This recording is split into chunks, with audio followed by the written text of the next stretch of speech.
Marcos 7, versículo 1 al versículo 23. Y mientras lo buscas, quisiera decirte algo. Eres un hipócrita. Y yo también. Sé que sonó fuerte porque oí la reacción. Y si lo convertimos en una pregunta, ¿eres un hipócrita? Sonaría más agradable, ¿verdad? Bueno, esas son las palabras que no quisiéramos escuchar. Yo no las quiero escuchar. ¿Usted las quisiera escuchar en algún momento de su vida? No quisiéramos que nuestros seres queridos nos dijeran en algún momento, eres un hipócrita. Y menos quisiéramos que el Señor en algún momento de nuestras vidas nos diga o nos confronte y nos haga ver que somos hipócritas. Pero existe esa posibilidad de que nuestras vidas puedan ser consideradas hipócritas delante del Señor. Y porque existe esa posibilidad, el texto de hoy es tan importante que nosotros le prestemos atención a la enseñanza del pasaje. Y por eso quiero que juntos podamos leer para luego entonces poder ver cuál es la enseñanza y por qué es tan importante. Porque si ni usted ni yo queremos en algún momento ser hallados como personas hipócritas delante de los ojos del Señor, necesitamos la enseñanza de este texto. Así que le invito a leer, seguir con la vista el texto. Dice así, Marcos capítulo 7, versículos 1 al 23. Se juntaron a Jesús los fariseos y algunos de los escribas que habían venido de Jerusalén, los cuales, viendo a algunos de los discípulos de Jesús comer pan con manos inmundas, esto es, no lavadas, los condenaban. Porque los fariseos y todos los judíos, aferrándose a la tradición de los ancianos, si muchas veces no se lavan las manos, no comen. Y volviendo de la plaza, si no se lavan, no comen. Y otras muchas cosas hay que tomaron para guardar, como el lavamiento de los vasos de beber y de los jarros y de los utensilios de metal y de los lechos. Le preguntaron pues los fariseos y los escribas, ¿por qué tus discípulos no andan conforme a la tradición de los ancianos, sino que comen pan con manos inmundas? Respondiendo él les dijo, hipócritas, bien profetizó de vosotros Isaías, como está escrito, este pueblo de labios me honra, mas su corazón está lejos de mí, pues en vanos me honran, enseñando como doctrinas mandamientos de hombres. Porque dejando el mandamiento de Dios, os aferráis a la tradición de los hombres, los lavamientos de los jarros y de los vasos de beber, y hacéis muchas cosas semejantes, y hacéis otras muchas cosas semejantes. Les decía también, bien invalidáis el mandamiento de Dios para guardar vuestra tradición. Porque Moisés dijo, honra a tu padre y a tu madre, y el que maldiga al padre o a la madre muere remisiblemente. Pero vosotros decís, basta que diga un hombre al padre o a la madre, es corbán, que quiere decir mi ofrenda a Dios, todo aquello con que pudiera ayudarte, y no le dejáis hacer más por su padre o por su madre, invalidando la palabra de Dios con vuestra tradición que habéis transmitido, y muchas cosas hacéis semejantes a esta. Y llamando así a toda la multitud les dijo, oídme todos y entended, nada hay fuera del hombre que entre en él que le pueda contaminar, pero lo que sale de él, eso es lo que contamina al hombre. Si alguno tiene oídos para oír, oiga. Cuando se alejó de la multitud y entró en casa, le preguntaron sus discípulos sobre la parábola. Él les dijo, ¿también vosotros estáis así sin entendimiento? ¿No entendéis que todo lo de fuera que entra en el hombre no le puede contaminar? Porque no entran en su corazón, sino en el vientre y sale a la letrina. Esto decía haciendo limpios todos los alimentos. Pero decía que lo que del hombre sale, eso contamina al hombre, porque de dentro del corazón de los hombres salen los malos pensamientos, los adulterios, las fornicaciones, los homicidios, los hurtos, las avaricias, las maldades, el engaño, la lascivia, la envidia, la maledicencia, la soberbia, la insensatez. Todas estas maldades de dentro salen y contaminan al hombre. Vamos a orar. Dios bueno, gracias por tu palabra, Señor. Te ruego, Padre, que tú hables a nuestros corazones en este día, que sea con nuestros oídos para que estén atentos, con nuestro corazón para que esté dispuesto a la obediencia, Señor, y que seas también con el expositor para exponerla a tu pueblo. En Jesús, amén. Mis hermanos, la búsqueda de la pureza en la vida cristiana es algo deseable y algo loable. Pablo, cuando escribe a Timoteo en 1 4:12, le dice al joven Timoteo que debe ser ejemplo de todo. Entre las cosas que él dice, debe ser un ejemplo de pureza.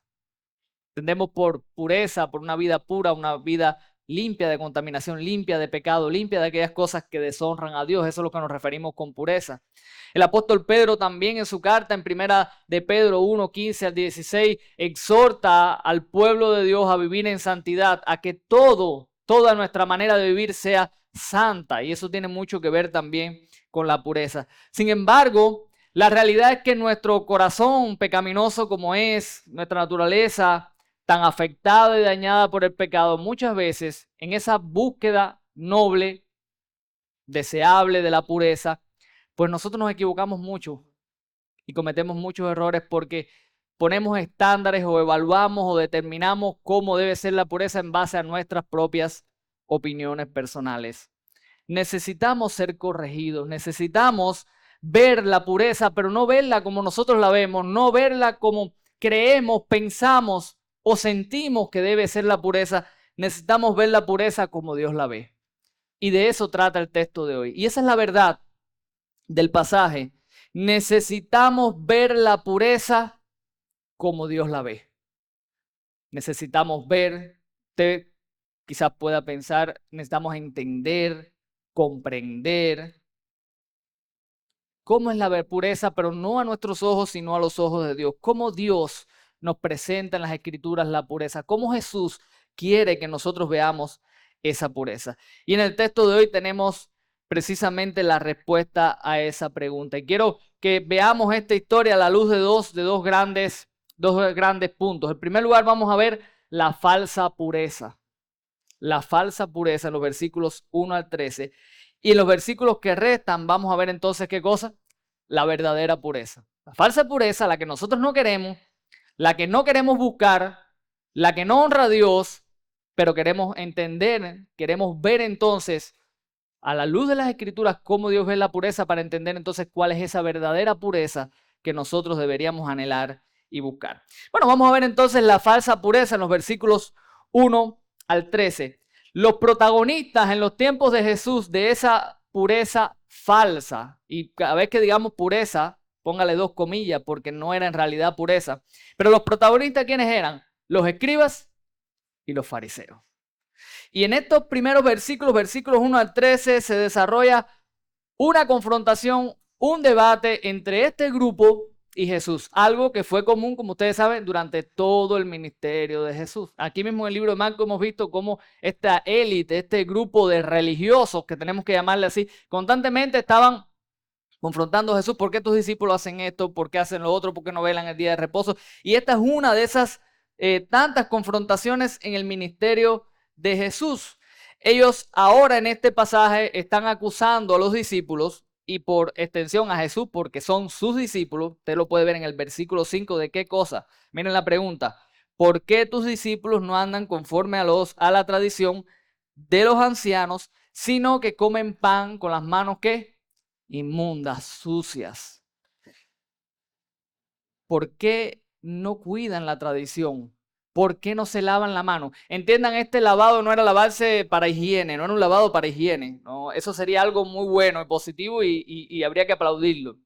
Es un lavado ritual, es un lavado ceremonial con el objetivo de supuestamente pues limpiar la pureza, la impureza del trato. Y dice, y Marco nos ayuda a entender a través de un comentario también, que era costumbre de ellos. Si no se lavaban muchas veces, no comían. Y si iban al mercado y venían y no se lavaban, no comían. Algunos creen que ese lavado de cuando vengan al mercado no eran solamente las manos, sino que incluía todo el cuerpo. ¿Por qué? Por temor que durante el mercado, la visita al mercado hubiesen estado rozando a personas inmundas, se hayan contaminado para estar limpios, puros, santos delante del Señor. A ellos les preocupaba esto, les preocupaba que los discípulos no siguieran este hábito, esta tradición de ellos.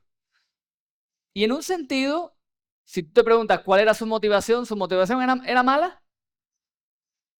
No conocemos su corazón, pero hasta cierto punto podemos hacerle caso a sus palabras. Querían estar puros delante de Dios. Qué bueno, pero Jesús no lo ve como algo bueno. Y las palabras de Jesús, y quiero que noten que en estos primeros versículos del 1 al 13, hay tres grupos de personas que están dejando en claro una misma idea. Primero, están ellos mismos. Ellos mismos están diciendo que eso que le están exigiendo a los discípulos, ¿de dónde salió? De la tradición. Lo dice en el versículo 5. Ellos no dicen, ¿por qué no se lavan las manos conforme a las escrituras? No, conforme a la tradición de los ancianos. Marcos, en su comentario en el versículo 3 al 4, nos deja claro también que ellos se aferraban, miren los principios del versículo 3, los fariseos y todos los judíos aferrándose a la tradición de los ancianos. Y después Jesús no solamente lo confirma, sino que lo demuestra en los versículos 6 al 13. Jesús le demuestra a ellos por qué esa búsqueda de esa supuesta pureza no es más que un acto de hipocresía que no logra lo que ellos pretenden o asumían debía ser. Y miren la respuesta de Jesús clara en el versículo 6. Hipócritas. Hipócritas. Un hipócrita es una persona que tiene una doble cara, es una persona que finge algo que no es, que interpreta un papel, por decirlo de alguna manera, que se muestra como algo que en realidad no es. Entonces ellos se están mostrando aquí como ¿qué? Como el ejemplo de pureza. Pero Jesús le está diciendo, ustedes son unos falsos. Ustedes son unos hipócritas. Y esto no es algo nuevo. Jesús cita en el versículo 6 al profeta Isaías. Y miren esta cita, qué interesante. Este pueblo de labios me honra. Jesús dice, bien profetizó de vosotros. Algo que quisiera dejar claro aquí. No es que Isaías estaba profetizando que estas personas iban a hacer esto. O sea, el acto de profetizar no solamente incluye predecir el futuro. O sea, Isaías habló de este tipo de gente. En su tiempo los había. Ahora Jesús se está tomando con este tipo de gente también. Está diciendo, ya el profeta Isaías habló de ustedes, habló de personas como ustedes. Y Isaías dijo esto, este pueblo de labios me honra, de labios, con sus palabras, con su boca, me honra, pero su corazón está lejos de mí. Y aquí vas a ver por qué está lejos y por qué esta pureza es falsa. Dice, pues en vano me honran, enseñando como doctrinas, ¿qué cosa? Mandamientos de hombres. ¿Qué alejaba el corazón de esta gente del Señor? Que sustituían la verdad de Dios por los mandamientos de los hombres y lo enseñaban al pueblo, le enseñaban a la gente a honrar a Dios con mandamientos y principios de hombres, no con las escrituras.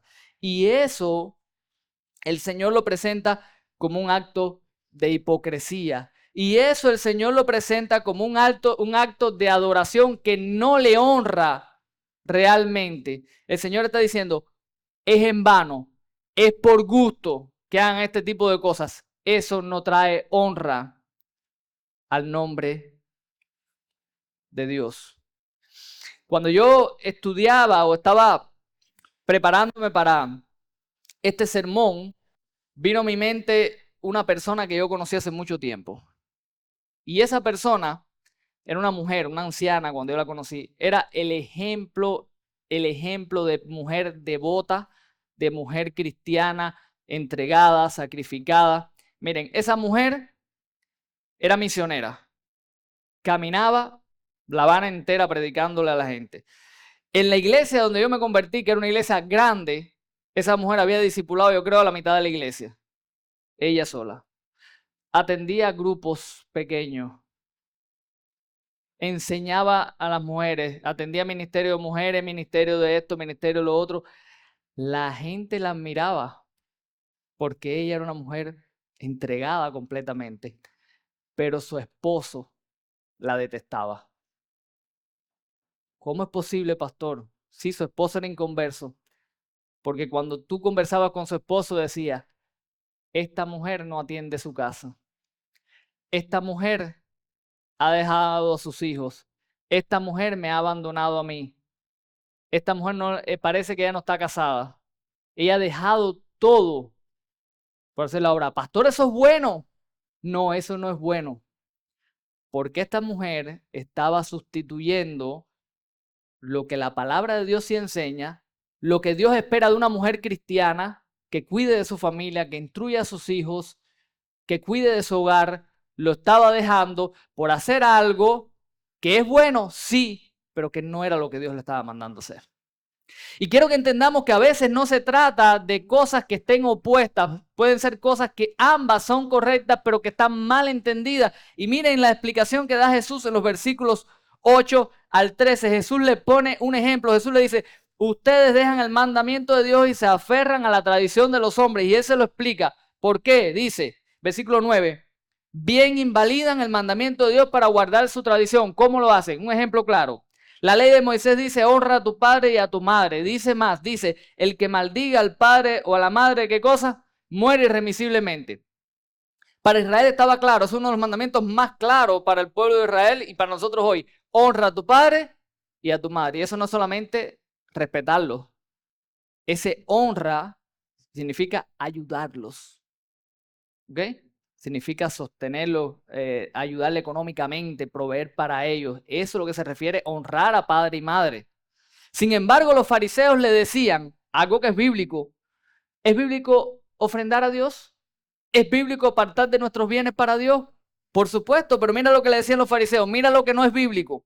Los fariseos le decían, versículo 11, dice Jesús, ustedes dicen, le dicen a sus seguidores, basta que diga un hombre al padre o a la madre, es corbán.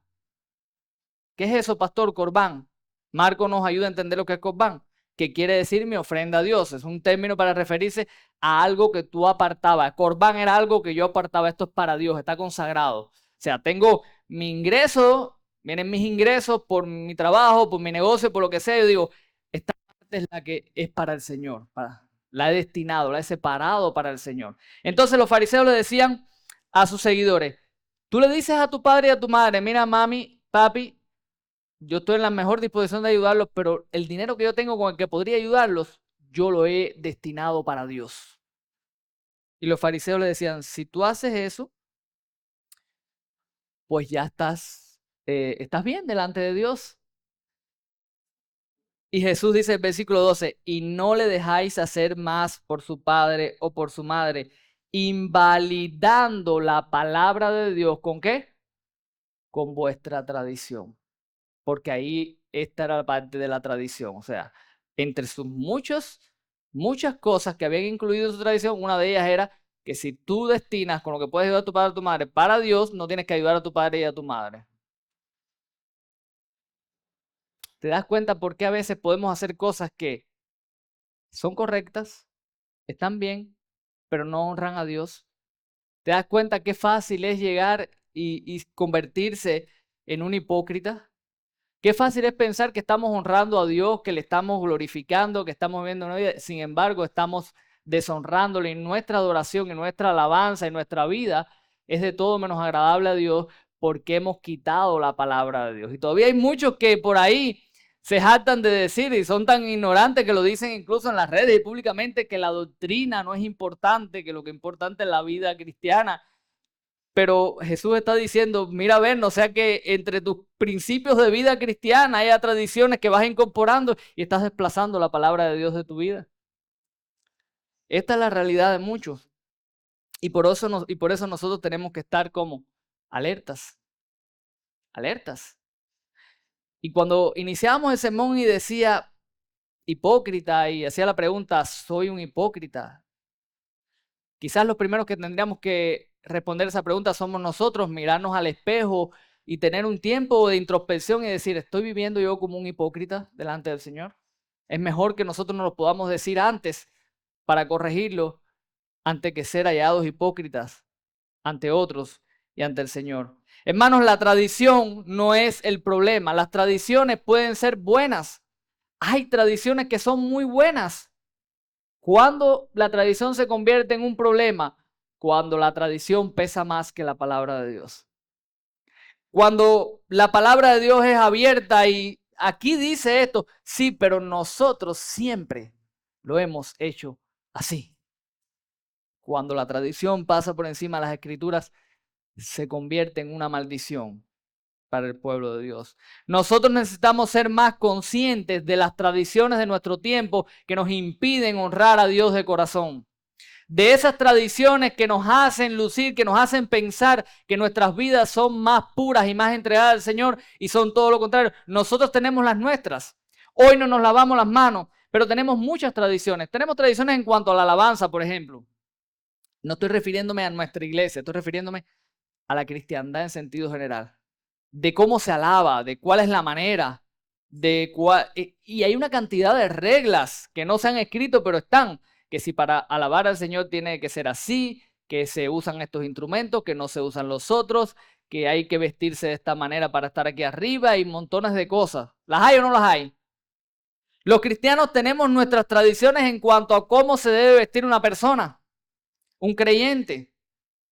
Que un creyente debería vestirse de esta manera o de la otra manera, de lo que podemos usar, de lo que podemos hacer, de si podemos o no podemos ver la televisión, de si se puede hacer. Hay tantas reglas que lo único que nos diferencia de los judíos es que ellos las escribieron y nosotros no. Pero la cristiandad hoy tiene tradiciones y nosotros tenemos que ser más conscientes de qué tradiciones pueden estarse sobreponiendo a la palabra de Dios. Y vuelvo y repito, no está mal. Cada cual es libre de decidir cómo se viste, qué hace, qué no hace, si ve televisión, si no la ve. Eso está en la potestad que cada creyente tiene en su relación con Dios. Pero cuando eso se convierte en una ley, cuando eso yo lo llevo a mis hermanos y les digo, si tú no haces esto, tú estás mal, tú estás pecando, tú no estás honrando al Señor, ahí viene el problema. Y es ahí cuando el Señor dice, hipócrita, hipócrita, porque esa no es mi palabra. Porque yo no le pedí eso a mi pueblo. Porque tú estás dejando lo que yo sí le pedí a mi pueblo para enseñarle cosas que yo no he demandado del pueblo de Dios. Y que tristemente muchas veces lo que sí tenemos que hacer lo dejamos hacer. Y ahora se me ocurrió uno, no estaba aquí escrito, pero tengo un ejemplo muy similar a este. Hay creyentes que dicen, ya no puedo honrar a mi padre y madre porque ya me casé, y la Biblia dice que el que se casa, ¿qué cosa? Se separa del padre, de la madre y vuelve a formar un solo hogar. Entonces yo no debo ayudarte a usted porque ahora yo formé un nuevo hogar. Ambas cosas son ciertas, pero hay algo metido ahí entre esas dos cosas ciertas que es falso. Y es que porque tú formes un nuevo hogar, tú no vas a honrar a tu padre y a tu madre. Y esa es la realidad. Entonces esa es la pureza falsa, que la podemos resumir de una manera simple. Todo aquello que nosotros hacemos buscando honrar a Dios, pero no conforme a las escrituras, sino conforme a nuestra propia tradición, a nuestras propias opiniones, a nuestras propias ideas, eso todo viene a redundar en una búsqueda de pureza que es falsa. Entonces, ¿cuál es la verdadera entonces? Con más razón ahora, ¿cuál es esa pureza verdadera que un creyente debería buscar? Y los versículos 14 al 23, Jesús entonces, luego de este incidente, pues enseña a su pueblo, enseña a sus seguidores acerca de qué es lo que verdaderamente nos contamina y en qué realmente deberíamos pensar o poner la mirada. Y es una sección importante porque mira cómo comienza el versículo 14, llamando así a toda la multitud, les dijo, ¿qué cosa? Oídme todos y entended. Lo que viene es importante. Escúchenme y entiéndanme, no solamente escúchenme, entiendan lo que voy a compartirles. Pudiéramos parafrasear lo que Jesús está diciendo. ¿Qué es eso tan importante que el Señor quiere que entiendan? Hermanos, que no hay nada fuera del hombre, versículo 15, que entre en él que lo pueda contaminar. No hay nada externo que nos contamine, por supuesto, desde el punto de vista moral, desde el punto de vista de nuestra vida para con Dios. ¿Ok? Por supuesto, nos puede contaminar de otras maneras. Comes algo con parásito, vas a comer parásito. ¿No, verdad? Pero no va a afectar tu santidad.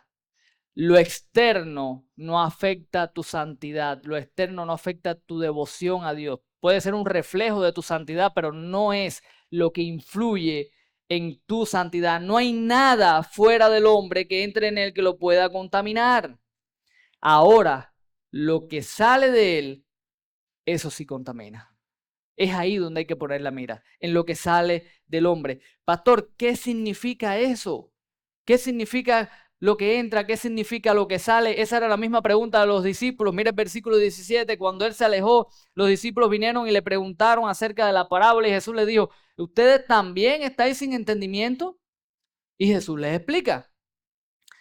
¿No entendéis que todo lo de fuera que entra en el hombre no lo puede contaminar porque no entra en su corazón, no entra en su mente, no entra en el centro de su personalidad? Tú comes algo y Jesús es muy explícito, comes un alimento y ese alimento pasa por todo tu sistema digestivo. ¿Y dónde termina? En la letrina. Eso no hizo ningún cambio, no te hizo más santo, no te hizo menos santo. Ahora, lo que sale del corazón sí te contamina porque es del corazón, dice Jesús, donde salen los malos pensamientos. Y de ahí, ¿qué cosa? Todo lo demás. Los adulterios, las fornicaciones, los homicidios, todas esas cosas que realmente ofenden a Dios, que realmente manchan nuestra vida, que realmente deshonran el nombre de Dios, salen del corazón. Y esto, hermanos, nos deja claro una cosa. La verdadera pureza, ¿con qué tiene que ver? Con el corazón. La verdadera pureza tiene que ver con el corazón y esto a su vez nos lleva a dos cosas que nosotros tenemos que entender. Primero, que la limpieza de ese corazón no la podemos llevar a cabo nosotros, porque nuestro corazón siempre va a tender a lo malo. Nuestro corazón siempre va a estar inclinado a deshonrar a Dios, a que todas estas cosas estén ahí. Entonces necesitamos que nuestro corazón sea limpiado y esa limpieza no puede venir de nosotros. Pero eso no es un problema. Es un problema para nosotros, pero eso no es un problema para Dios, porque ya Dios había asegurado esa limpieza en las Escrituras. Si tú vas, por ejemplo, a Deuteronomio, capítulo 30, versículo 6, dice ahí, y circuncidará Jehová tu Dios tu corazón y el corazón de tu descendencia para que ames a Jehová tu Dios con todo tu corazón y con toda tu alma, a fin de que vivas. Dios, en el Antiguo Testamento, hablando del pueblo de Israel, dijo, yo les voy a circuncidar el corazón. Yo voy a hacer una obra en ustedes para que ustedes puedan temerme y amarme de verdad. No con falsedad, no con hipocresía, sino de corazón. Por eso David, cuando ora en el Salmo 51, ¿qué le pide el Señor? Que le cambie ese corazón, que trate con la raíz de su problema, que es el corazón. David no ora por las circunstancias. Miren cómo nosotros necesitamos entender tan claramente esto, porque nosotros oramos por las circunstancias. Si tenemos una tentación, Señor, quítame la tentación, sácame a esa mujer de adelante, que no se aparezca más por aquí. Pero el problema está aquí.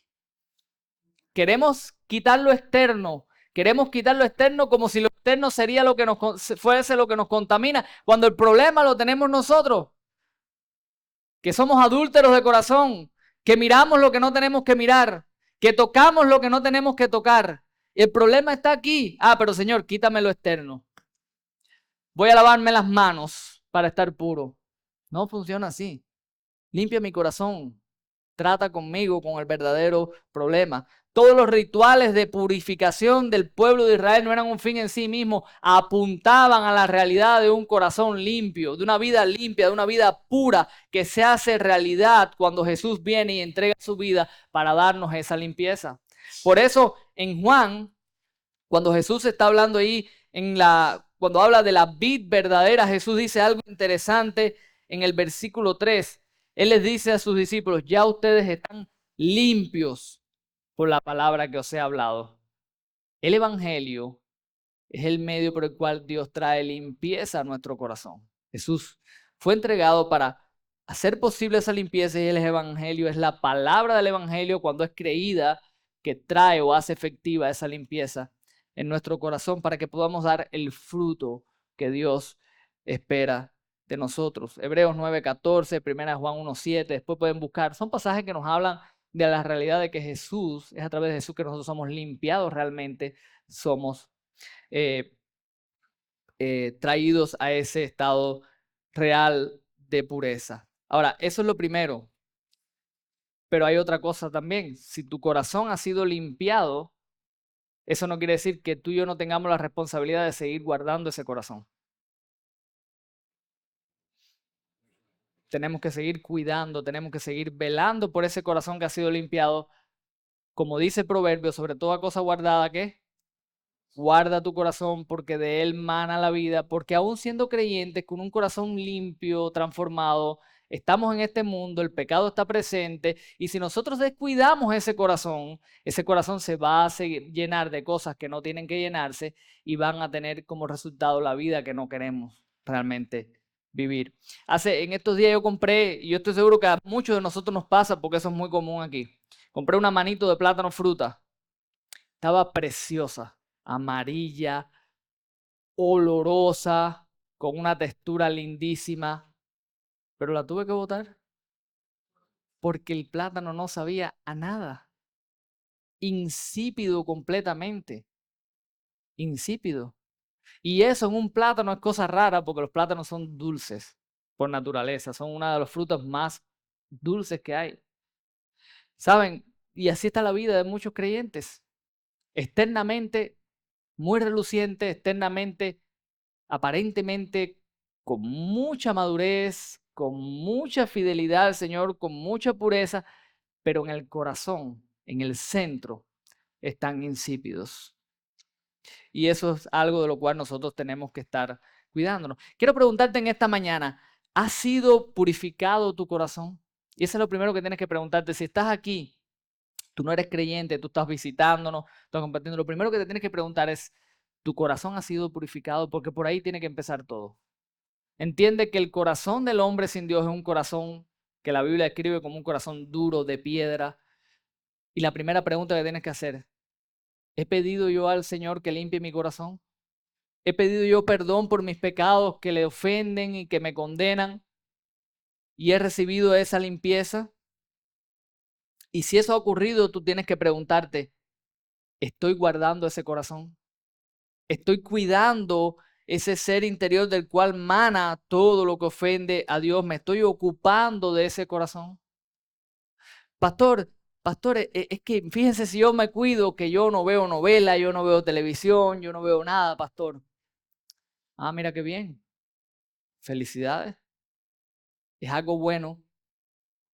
Pero a la vez que no haces eso, albergas en tu corazón amargura, resentimiento hacia tus hermanos. ¿Tú crees que realmente que tu corazón está limpio? No, tu televisor debe tener telaraña, pero tu corazón probablemente tenga más telaraña que tu televisor. Porque ese no es el punto. Si puedes dejar de ver novelas y no ver las cosas que promueve el mundo, perfecto, eso es loable. Yo soy el primero en aplaudirte y decirte, haces bien, pero ese no es el punto es el corazón. Y no haces nada con no ver novela cuando tu corazón está sucio, cuando hay resentimiento, cuando hay amargura, cuando hay enojo hacia tu hermano. ¿De qué te sirve no ver televisión? Pastor, usted no puede seguir andando en chorcitos por ahí porque los hombres andan en pantalones de mezclilla, gordo. Hay que sudar, eso es masculinidad. Y usted anda en chorcito por ahí. Felicidad, hermano, puedes sudar debajo de tu pantalón, pero eso no te hace un hombre de Dios.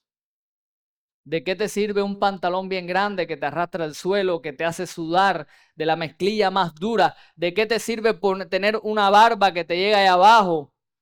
Ser un macho, bien machote. Cuando llegas a tu casa, tú no cuidas de tu mujer, tú no cuidas de tus hijos, tú no provees para ellos. Eres áspero con tu mujer. No la amas como Cristo amó a la iglesia. No velas por tus hijos. No te preocupa tu familia. Ah, sí, pero eres un machote. Eres muy masculino. El corazón. El corazón. Hermano, si estás viviendo de esa manera, tienes que parar. Tienes que parar. Y tienes que decir, y aquí voy a usar una frase que usa la gente del mundo, tienes que llamarte a capítulo y decir, no puedo seguir así, porque eso no honra a Dios, porque eso no es ser puro en realidad, porque eso no es ser cristiano, eso no es ser genuino. Queremos, anhelamos un cristianismo realmente genuino, puro, donde la gente viva como cristiano y no aparente ser cristiano, donde podamos tener la seguridad de que Dios está complacido con nuestra vida. con la manera en que lo honramos. Porque estamos buscando realmente honrarle a la luz de las Escrituras y no a la luz de X años de tradiciones y opiniones humanas. Concluyo, hermano. Ya te expuse la manera en que Dios ve la pureza. Las Escrituras son claras y este pasaje nos deja ver que lo que realmente influye en nuestra pureza no es lo que entra, sino lo que ¿qué? Lo que sale del corazón. El foco, ¿dónde tiene que estar entonces nuestra mirada? En nuestro corazón. Es lo que Jesús aquí en este pasaje, cuando dice en el versículo 14, óiganme y entiendan, está desafiando a su pueblo a que pueda ver las cosas desde el punto de vista de Dios y no del nuestro. Óiganme y entiéndanme, esto es lo que hay que saber, esto es lo que tenemos que entender. Así la ve Dios. La pregunta es, ¿cómo la ves tú? ¿Cómo la ves tú? Y mi oración es que la puedas ver como realmente Dios la ve. Vamos a orar. Dios bueno, gracias por tu palabra. Gracias, Señor, porque tú nos sacaste de la inmundicia, del fango de este mundo, del pecado, y nos llamas a vivir en santidad, pero Padre, ayúdanos a vivir de una manera que realmente sea pura delante de ti. Hay muchas maneras de vivir engañados y hay muchas maneras de no hacer lo que debemos hacer, aun cuando pensemos que lo estamos haciendo. Ayúdanos a tener claridad, a tener la suprema norma de tu palabra como el rector de lo que está bien, de lo que está mal, de lo que te honre, de lo que te no y lo que no. Te ruego por nuestra iglesia. Te ruego por Nueva Vida que tú nos sigas ayudando a crecer, que tú nos sigas ayudando a ser una iglesia genuina, transparente. Padre, que el mundo pueda acusarnos de todo, menos de no honrarte. Que nos pueda acusar falsamente, pero nunca, Señor, de no buscar tu gloria y tu honra. Que nosotros seamos de esos que la Escritura dice que sí, somos perseguidos, pero por servirte y por vivir como te agrada. Ruego una bendición especial para tu iglesia, Señor, y ruego tu gracia para vivir de la manera que tú quieres que nosotros vivamos. En Jesús. Amén.